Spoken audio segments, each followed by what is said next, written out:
Hola, bueno, seguimos innovando tecnológicamente. Vamos a intentar dar las clases también a partir de vídeos. Soy Antonio García, vuestro profesor de castellano, y hoy voy a daros una clase sobre el sujeto. Veremos este pequeño vídeo, haremos unas actividades y bueno, resolveremos las dudas. ¿De acuerdo? Bueno, vamos a empezar. La función sintáctica con la que vamos a trabajar hoy es la del sujeto. ¿De acuerdo? Que es la, junto con el predicado, es la función sintáctica que es básica de la oración. Bueno, entramos en detalle. En primer lugar, el concepto de sujeto. ¿Qué es un sujeto? Bueno, pues el sujeto es la palabra, oración o grupo nominal. Grupo nominal y sintagma nominal son lo mismo, cuyo núcleo concuerda con el verbo en número y persona. Esto dicho así suena difícil, pero es muy fácil. Lo único que significa es que, fijaos, nosotros fuimos el sábado al partido. Tenemos el verbo, que es fuimos, que está en plural, como podéis ver. Pues nosotros es el sujeto de fuimos. Es, en este caso, una palabra, un pronombre, que concuerda con el verbo en número en persona. Fijaos que si yo digo nosotros fui el sábado al partido, pierde el sentido. Sujeto y predicado, y esto lo debéis tener claro, sujeto y verbo, que el verbo es el núcleo del predicado, siempre, siempre, siempre concuerdan. Fijaos en este otro ejemplo. Me gustan las manzanas, pues lo mismo. Me gusta la manzana. No podría decirlo sin que hubiera esta concordancia. Siempre, insisto, se establece concordancia entre el sujeto y el verbo, que es el núcleo del predicado, como he dicho. ¿Qué pasa? A veces habéis hecho preguntitas de estos de ¿quién hace la acción del verbo? Tal, y salía sujeto. Pero esto es cuando ibas a primaria, esto ya no sirve. Ahora estamos trabajando la gramática y tenemos que basarnos en pruebas, en evidencias más científicas. De acuerdo, fijaos, por ejemplo, a menudo se ha definido el sujeto como la persona o cosa que realiza la acción del verbo, pero en algunas oraciones esto no sucede así. El ladrón fue detenido por la policía. Esta es una oración pasiva. Ya veremos cómo funcionan las oraciones pasivas. Y evidentemente el ladrón no ha sido quien ha hecho la acción de detener. Y aún así el ladrón es el sujeto de esta oración. Los ladrones fueron detenidos por la policía. Mi abuelo murió el año pasado. Pues el pobre hombre no ha hecho la acción de morir. Y aún así es el sujeto. Mis abuelos murieron el año pasado. Bueno, en ninguno de estos dos casos, por lo tanto, el sujeto realiza ninguna acción. No podemos hacerle preguntas al verbo. Tenemos que basarnos en la concordancia, que es mucho más objetiva y científica. ¿Qué debemos hacer, por tanto, para reconocer un sujeto? Lo primero que tenemos que hacer, en cualquier oración que tengamos, es señalar, localizar el verbo de la oración. El libro está sobre la mesa. Este es el verbo. Sí, es verdad que es un verbo copulativo, es un verbo especialito, ya nos meteremos en ellos con más detalle. Una vez tenemos localizado el verbo de la oración, cambiamos el número del verbo y la persona. Por ejemplo, del singular está, lo hemos pasado a están. De él a ellos o ellas. Fijaos, yo no puedo mantener, si cambio el verbo de singular a plural, yo no puedo mantener esta parte igual. Yo no puedo decir el libro están sobre la mesa. Tengo que decir los libros están sobre la mesa. Esto es lo correcto. Recordad que este simbolito significa que la oración no es gramatical, Pues ya veis cómo libros y están concuerdan. ¿Qué tenemos que hacer? En tercer lugar, todo aquello que cambia obligatoriamente, cuando cambiamos el verbo, es el sujeto. Si decimos están, tenemos que cambiar obligatoriamente el libro. Tenemos que decir los libros para que gramaticalmente la oración sea correcta. Por lo tanto, la palabra o palabras, porque pueden ser más de una, que cambien obligatoriamente de número y persona son el sujeto de la oración. Fijaos, comprobadlo con esta oración. Pensad un segundo. Me encanta el zumo. Lo primero que hacemos, señalamos el verbo. Está en singular. Vamos a imaginarlo en plural. Me encantan los zumos. El me no tengo que cambiarlo, que mucha gente dice nos encanta. No hay que hacerse un lío. Solo cambiamos el verbo. ¿Verdad que podemos decir me encantan? Y es correcto, sí. Lo que no podemos decir es me encantan el zumo. Tenemos que decir me encantan los zumos. Ergo, el zumo, que concuerda obligatoriamente con el sujeto, con el verbo, perdón, esto, el zumo que concuerda obligatoriamente con el verbo, es el sujeto de la oración. Fácil, ¿verdad? Jaja, así, lo esperaba. Bueno, ¿qué más? ¿Qué categorías, no? ¿Qué construcciones sintácticas, qué categorías gramaticales pueden hacer de sujeto? Pueden ser un sujeto. Pues puede ser un sustantivo. Entra frío. Marta vive en el campo. Marta es el sujeto de vive. Si dijéramos viven, tendríamos que decir Marta y Luis. Ergo, sujeto. También puede ser un pronombre. Eso está bien. Esas cosas están bien. Todo saldrá bien. Todas las cosas saldrán bien. ¿Cuántos han venido? También concuerda. Si ponemos ¿cuántos ha venido? No podemos decirlo. Todo esto son sujetos y son pronombres. También un sintagma nominal, es decir, un grupo de palabras cuyo núcleo es un sustantivo. O un pronombre. Recordad que no existe el sintagma pronominal. Un pronombre también puede ser el núcleo de un sintagma nominal. Me encantan las películas de suspense. Aquí tenemos todo un sintagma cuyo núcleo es películas. Pues me encanta la película de suspense. Esto concuerda con el verbo, por lo tanto es el sujeto. Una oración. Esto es más complicado. Lo vamos a explicar más adelante. Pero me encanta que escuches música. Esto es una oración subordinada y este año no vamos a trabajar subordinación. Ya lo explicaremos. Pero que sepáis que una oración, toda esta oración, es sujeto de este verbo. Pero eso es harina de otro costal. También cualquier elemento sustantivado puede ser un sujeto. Por ejemplo, en lo barato sale caro. Las cosas baratas salen caras. El correr es muy cansado, ¿no?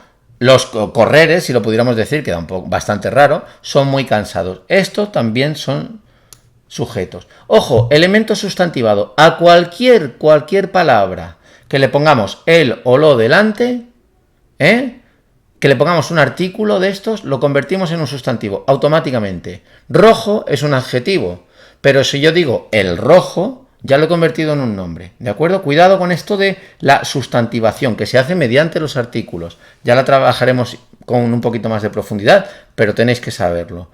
También, ¿no? Aunque esto es muy difícil encontrarlo, cualquier elemento que exprese metalenguaje. ¿Qué es esto del metalenguaje? Os preguntaréis. Pues el metalenguaje es el lenguaje que habla de sí mismo. Es un lenguaje que se usa para hablar del propio lenguaje. Por ejemplo, este es el ejemplo. Por es una preposición. Pues por sería el sujeto de la oración. Es un elemento que habla de metalenguaje, de lengua. ¿De acuerdo? Seguimos. La posición del sujeto. El sujeto puede aparecer tanto delante como detrás del verbo. Os advierto esto porque mucha gente tiene tendencia a pensar que el sujeto es lo que aparece delante. Y normalmente es así. El orden habitual en las oraciones castellanas es sujeto, verbo, ¿no? Y todo lo que acompaña al verbo, el predicado. Pero a veces no. Por lo tanto hay que tener cuidado y hacer la concordancia. Fijaos, yo puedo decir tranquilamente, mi hermano regresó ayer, mis hermanos regresaron, mi hermano es el sujeto, o ayer regresó mi hermano.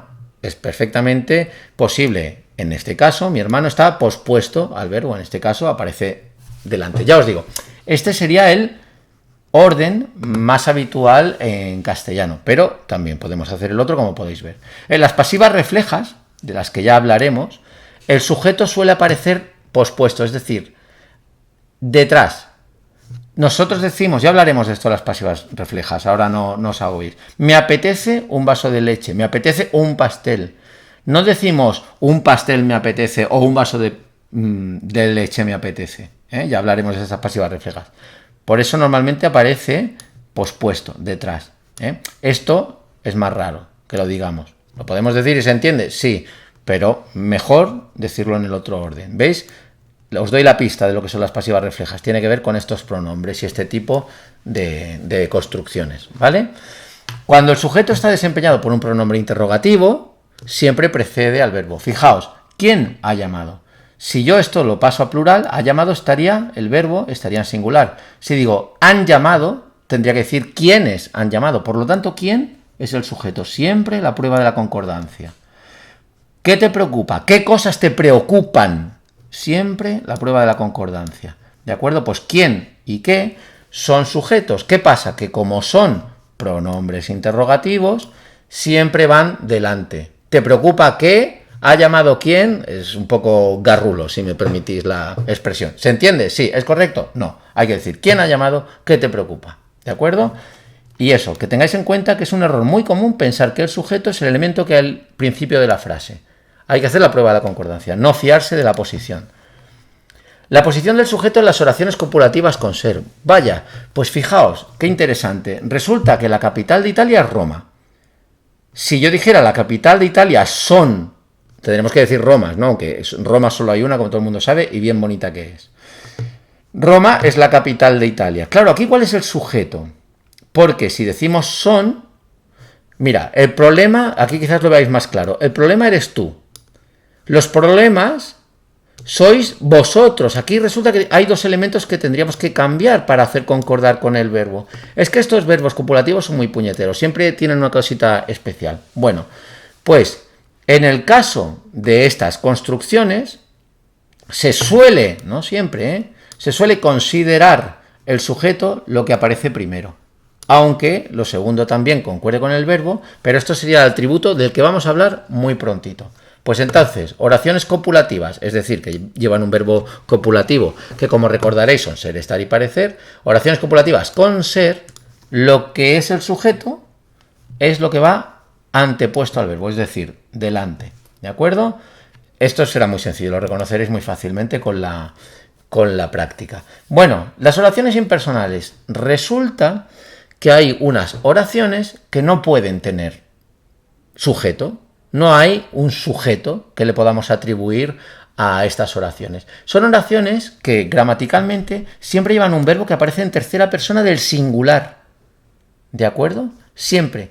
Pero fijaos, estas son las oraciones que aparecen con los verbos meteorológicos. Por ejemplo, si yo digo lloverá mañana, es tercera persona del singular. No podemos decir lloverán mañana, aunque sí que podríamos construir una metáfora, ¿no? Lloverán las críticas sobre el entrenador, ahí sí. Pero cuando hablamos de verbo meteorológico puro, no podemos decir lloverán mañana. Por lo tanto, son verbos, los meteorológicos, que siempre aparecen en tercera persona del singular. Y son verbos, son oraciones, impersonales. No tienen sujeto. También son impersonales las oraciones en las que aparece el verbo ser con construcciones temporales. Por ejemplo, es tarde, es de día. Estos son construcciones temporales, nos hablan de tiempo. No podemos decir son tarde, son de día. No, solo estamos obligados a decirlos siempre en singular. Y no hay sujeto. También el verbo haber cuando expresa existencia de algo. Por ejemplo, hay muchos libros. No decimos habían, ¿no? Si lo paso a pasado. Habían muchos libros. Este es un fallo muy común. Mucha gente dice, habían 2 niños jugando en el patio. Pues eso es un error. Hay que decir, había 2 niños. Porque es haber que implica, expresa existencia. Y solo puede utilizarse en tercera persona del singular, puesto que es impersonal. Recordad, habían 2 niños jugando en el patio, es incorrecto. Hay que decir, había 2 niños. Aunque si lo oís por ahí a la gente, es muy común este error. Pero vosotros, queridos y queridas alumnos y alumnas, no podéis cometerlo. El verbo hacer, cuando acompaña a palabras que expresan un fenómeno meteorológico o el paso del tiempo, también es impersonal y también aparece en tercera persona de singular. Hizo mucho frío ayer. No podemos decir, hicieron muchos fríos ayer. Hacía mucho tiempo que no hablábamos. Hacía muchos tiempos, también sería incorrecto. ¿De acuerdo? No podemos ponerlo en otra cosa que no sea tercera persona del singular. Y luego, por último, en las oraciones impersonales, tenemos el se impersonal, del que ya hablaremos. Nos meteremos con esto de los valores del se, que es un tema que debemos dominar a la perfección y que tiene cierta complejidad. Se vive bien aquí. Aquí tampoco hay un sujeto, es una oración impersonal, y no podemos decir se viven bien aquí. ¿De acuerdo? Esto ya lo trabajaremos con más profundidad.